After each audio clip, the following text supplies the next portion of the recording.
When the delegates arrived in Philadelphia in 1774 to form their Congress, they couldn't figure out where to meet. So they didn't meet in Independence Hall. Instead, they met in a tavern, and there they had the first congressional caucus.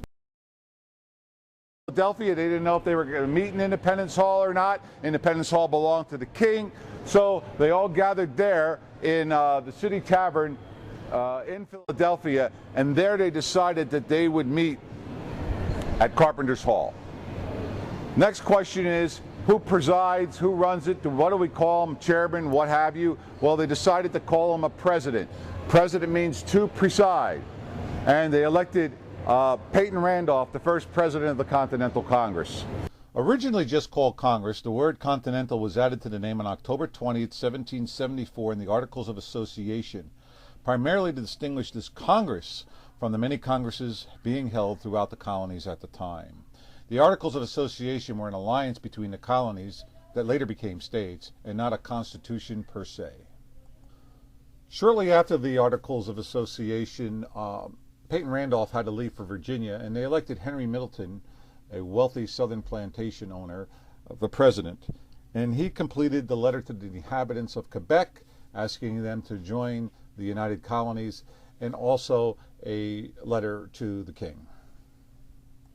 With their business completed, they adjourned until the spring of 1775. 7 months later, they found themselves back in Philadelphia, this time at Independence Hall, because for all intents and purposes, they were at war. Well, at least the colony of Massachusetts was at war with Great Britain. Peyton Randolph was elected again as the president of the Continental Congress, but had to return to Virginia. And this time the delegates turned to a young man, one of the wealthiest men in the colonies, by the name of John Hancock, and elected him the presiding officer of the United Colonies of America. The delegates of the colonies agreed to back Massachusetts in their struggle against Great Britain, and they did a declaration for the necessity of taking up arms. Also, a commander-in-chief was needed. Although John Hancock wanted the position, he lost out to a young man by the name of George Washington.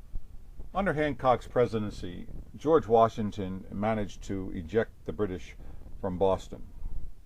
The king ignored yet another petition from the colonies, and independence was all but ensured with Richard Henry Lee's June 6, 1776 resolution.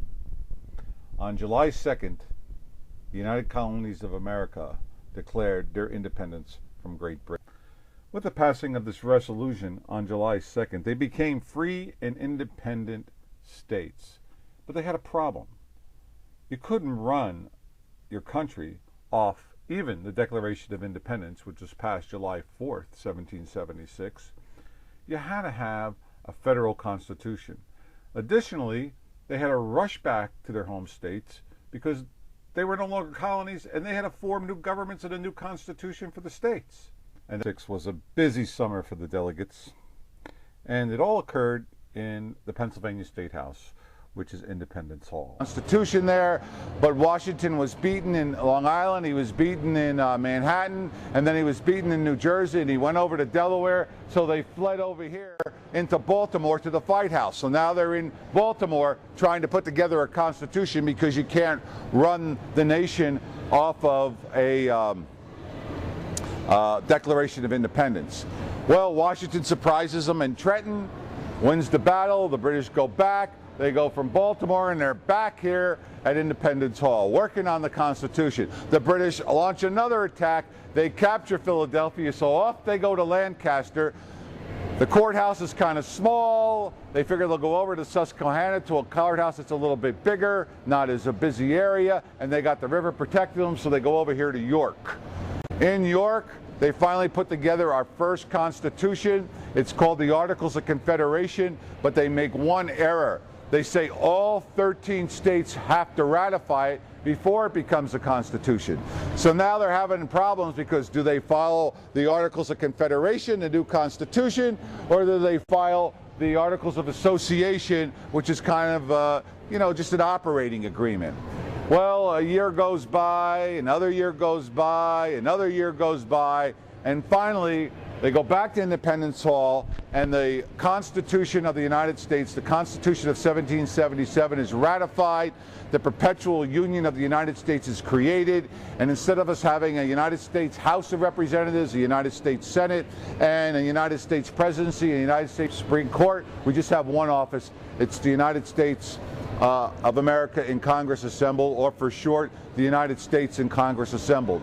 And their president is no longer a president of a Continental Congress. That's gone. He is now the president of the United States in Congress Assembled, or the president of the United States of America in Congress Assembled. The first man was Samuel Huntington, and over there it is a military commission he signed, and he actually signs that one as president of the United America in Congress Assembled. Well, they're over here in Independence Hall. The Treaty of Paris comes along, and things aren't going well because they have to pay reparations to Britain and all the Tories. They don't want our money. The Continental isn't worth anything, and they're broke. They can't pay the troops. The troops are over in Lancaster. They decide that they want their money, so they march on Philadelphia. Not on Washington, on Philadelphia. The other troops in Philadelphia join them. They surround Independence Hall with their guns, basically threatening Congress, give us our money or else. They're being held hostage. They want to call the Pennsylvania militia. The militia refuses to show, and along comes Arthur St. Clair. They call for him, one of the major generals. He negotiates their release. They leave Independence Hall and they go to Princeton, New Jersey, where they surround themselves with the New Jersey militia to protect them. Nassau Hall at Princeton University is where they're at. They can't stay there very long because the College of New Jersey has to get back into action, so they go over to Maryland. Now they're in Annapolis in Maryland. There they receive George Washington's resignation. They also signed the Treaty of Paris, Thomas Mifflin, our President of the United States of America, under the Great Seal. They go there for a year, and then boom, they're off to another tavern, the French Arms Tavern in New Jersey, where Richard Henry Lee is elected. That doesn't work out well, so then they finally end up in New York, in the old City Hall building. There we have a couple presidents. One of the presidents is Arthur St. Clair. Arthur St. Clair orders a Philadelphia convention to revise the current Constitution. It ends up being the Constitution that we're currently under. It puts them out of business completely. They elect a second man when it's being ratified. His name is Cyrus Griffin. They're operating the government out of there. It's ratified in July of 1788. He becomes a lame duck president, and basically the nation fades away. So they have to renovate this building for George Washington, who takes the oath of office right there on the porch. And they have to have the House move in there, and the Senate move in there, and the Chief Justice move in there. But they have to run the country, right? They have to run the country. So what they do is they move over to a tavern. And that's where they fade away. So your nation began in the Confederation period in a tavern in Philadelphia, and it faded away in a tavern in New York City. And that is gospel. Well, that is the record of the United States of America truth. The thing you need to know, these presidents were before George Washington. I wrote a book on it. It's called The Rise of the U.S. Presidency. We minted coins for them. We're challenging the dollar coin where it starts with Washington saying you should include these men. We have them in federal court. The judge says what I'm doing is laudable. We also printed treaties. We printed maps of this here. And anything you can do to help us by buying that in our cause. We want to create a presidential museum honoring these men, all of these men, the men of the Continental Congress and the presidents of the United States before George Washington. Thank you for taking the time to visit the Republican National Convention's exhibit on the forgotten founders of the United States of America. I'm sure you were surprised to learn it took 15 years to formulate a government that actually worked for the United States. They went through rebellion after the peace treaty was signed, hyperinflation, and even a collapse of the real estate market. Additionally, their debt was very similar to ours right now. What did they do to get out of it? The answers are there. History is the crystal ball to the future.